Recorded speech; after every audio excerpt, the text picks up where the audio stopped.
Hello students, in this class we'll see how we can find sum of numbers from 1 to the number that we have input. I mean, suppose we have input 5, then we want the sum of numbers from 1 to 5. Okay, so let us start this and see. First, we have written this import java.util. You know why? To input so that we could make object of scanner class and we can input the number. That's why it is very important to import this util package, or especially you can put the scanner class. Then I have given a class name sum till n. Sum till n, because till n we now want the sum. I have made a simple procedural program. I've not made object oriented. See, public static void main. I've created an in object, then two variables, one n, where we will input the numbers, and another variable sm for sum of all those numbers.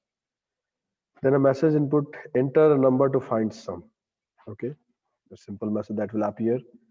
Then whatever number we'll enter will go to n, and then the loop will work this way. See how this loop is written.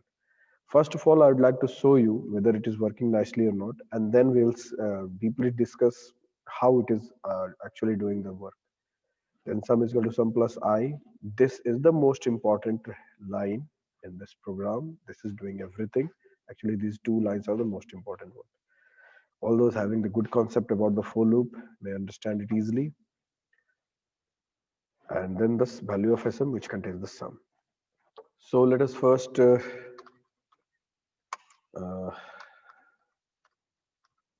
compile it.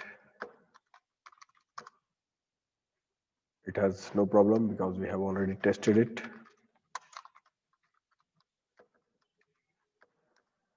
Now enter a number. Let us input any number like 12. Any number like 12.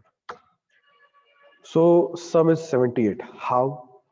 If you'll add 1, then 2, then 3 again, then it will give 78. Let us prove it with the help of Excel. I've already made a sequence here. I have applied a formula in this cell, sum of A1 till A50, 5 lakhs. Means till 5 lakhs cells, whatever number will input, the sum will be displayed here. Here. So let us first remove this all. 0, 1, 2, 3, 4, 5, 6, 7, 8, 9, 10, 11, and 12. See, 78 is coming. So this is how we can see that this program is working nicely. Now let us try to understand how it is working, which is the best, the most important part of the discussion. So till here, there is no problem. You know, all of you know that we have inputted till this. Now look at this, the loop. The loop is starting, the loop I is the loop variable here. I equals 1 means the value of I will start from 1 and will go till what? N. Now what is the value of n? Whatever number will input during the execution at the time of runtime, that will become the value of n. In this case, n is 12 now, and I have written what? Less than or equal to n means the loop will begin from 1. Why? Because I have given this 1 from I will start from 1 and will go till 12. Okay, and every time I will increment 1 means in the first round the value of I will be 1, the second round it will be 2, in the third round it will be 3. One increment, it will every round it will be incremented 1, and sm is equal to sm plus I. Let us try to understand how this is working. Okay, suppose n is the value, n has the value 12, sm what we have assigned 0. Okay, now you can see here that I have not provided a curly brace. This is instructed to you that after for loop a curly brace is needed, but I have also told you that if you want to execute only one statement in the for loop or within the loop area, if you want to execute only one statement, then you don't need curly brace. Curly brace is provided when when you need multiple line of code to be executed or to be the part of for loop, then we provide uh, curly brace. If you have only one line of code which you want to be the part of for loop, then there is no need of curly brace. But if you wish, then you can give. There is no problem at all. So this is how also we can do. Let us make this program a little more readable by giving curly brace. Although curly brace is not required.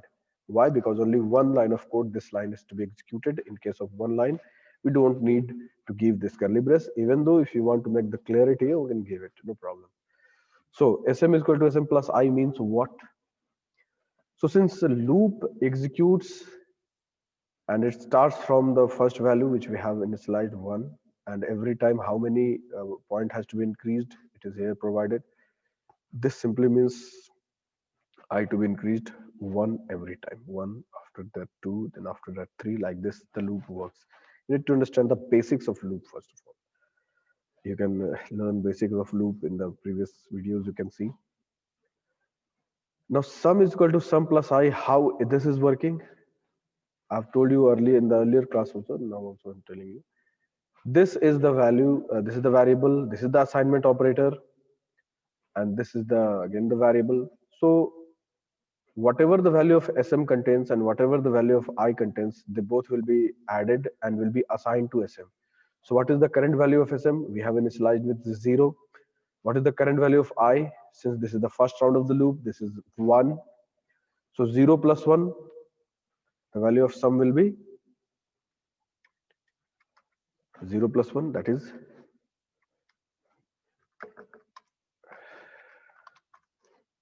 1. Okay. Now this value of sum is 1. Again, the loop means what? It will continue, it will loop, it will loop, it will round and round and round till it reach the target. So in the second round, now the value of I has become 2. So what operation will take place? What is the existing value of sm? Here is the value of sm. That was earlier, it was done 1. Now the value of I is 2. So 1 plus 2, that became 3 now. Now the loop again will continue. Third round, this time the value of I is 3. So the value of sm has also got 3 and 3. 3 plus 3, what is that? 6. Okay. Then after what will happen? It will again make one round, 4. 6 plus 4, it will again become 10. And like this, the loop will go till 12. And like that, what will happen? Let us increase it here and we can try to learn this. Although it is very simple program, I'm trying to make this point clear this way because I want to make the point clear to all kind of students. Look, when the value of I is 1, some value is, look, 1. Then when it became 2, it became 3. When it became, the loop is, this is the loop. Consider it as loop is working and it is accumulating the sum. 3, then 4, then the value 5, like 6, 7, 8, 9, then 10, then 11, then 12. So this is how we can find the sum.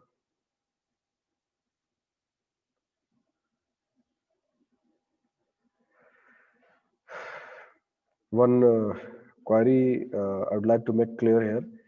So this way we are incrementing what? I hope that you have understood this. You can understand it more properly by just practicing it.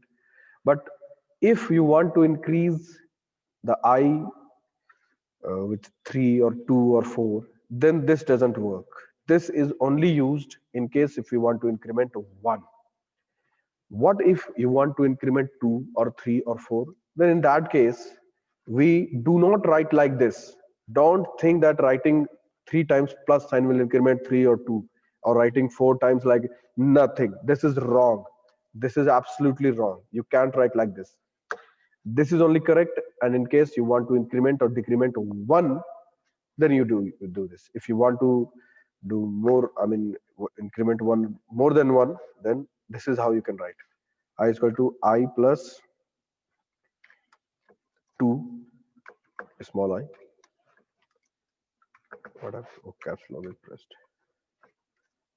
If you want to increment 3, then you can do like this. Okay. Or you can use the shorthand operator also.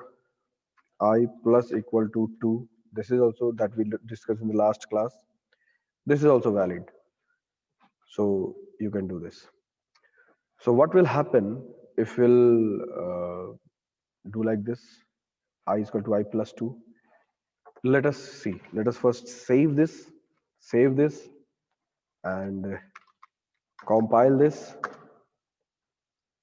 and then run it and see. 12 this time. Again I'm putting, this time it is 36. Why? Let us try to understand with the help of this Excel again. Why 36? So the thing is, here you need to have the better understanding, good understanding of loop. So the loop will start from 1 and will go till n. What is the value of n we have given? 12. It will start from 1 and go till 10, 12. And every time I will be incremented 2. 2 will be added to the existing value of I. So let us see. So initial value is 1. Now add 2 to it. So 1 plus 2, what it became? 3. Okay. Now look at this. The sum is going on. Now 3 plus 2, what will happen?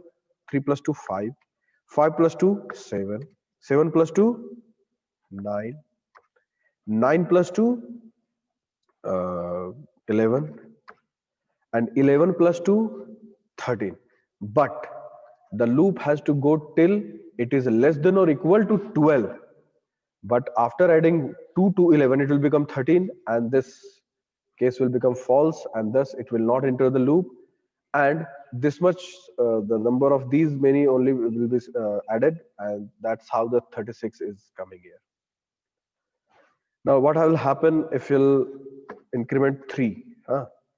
Let us see it in Excel first, and then we'll see it there. 1, then add 3 to it. So 1 plus 3, 4. Then again more 3 to it, 7. 7 plus 3, that is 10. 10 plus 3, it will become 13, which will violate this condition. So it will not enter the loop, and the loop will work till this much only. 4 times the loop will run, 4 times only. And the sum will be 22. Let us see it practically also. Save it, compile it, and run it, and enter again 12. See, 22 is coming the same way. So now I think you are understanding how the loop is working. If you have provided 1 till n12, then it doesn't mean that every time it will run 12 times. If it is incremented 1, then it will work for 12 times. If it is incremented 4 times, then this will work like this. 1, okay, 1 plus 4, 5. 5 plus 4, 9. 9 plus 4, 13, which will not be included. So 15 will be the sum. Okay. Now what will happen if you increment 5 to it?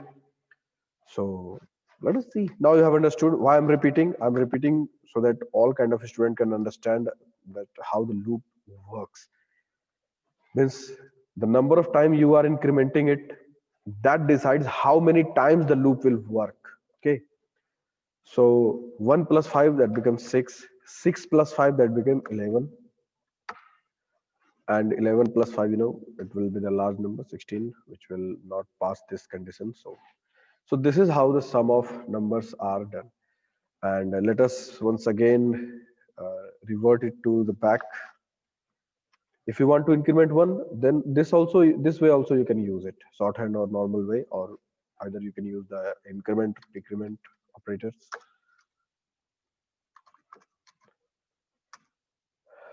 What will happen if you enter a large number? Let us run. Large number like 7, 8, 9, any number. So this is the sum. Now you might think how fast it calculated. Yes, this is computer. This will calculate fast. Try giving a bigger number. This is the sum. Now you might think, sorry, what kind of sum is this? No, this should not be the sum. So I would like to tell you, it is crossing. The sum is so large that it's crossing the limit of int. Int has some limit, no? It is crossing. So why don't we try the long data type? Yes, let us try. Just change everywhere and make it long. Next long here. Change everything. Although input we are doing in INT, we can do here also long.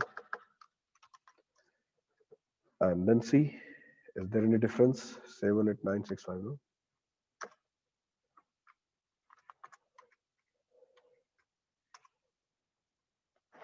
78965 are the same number.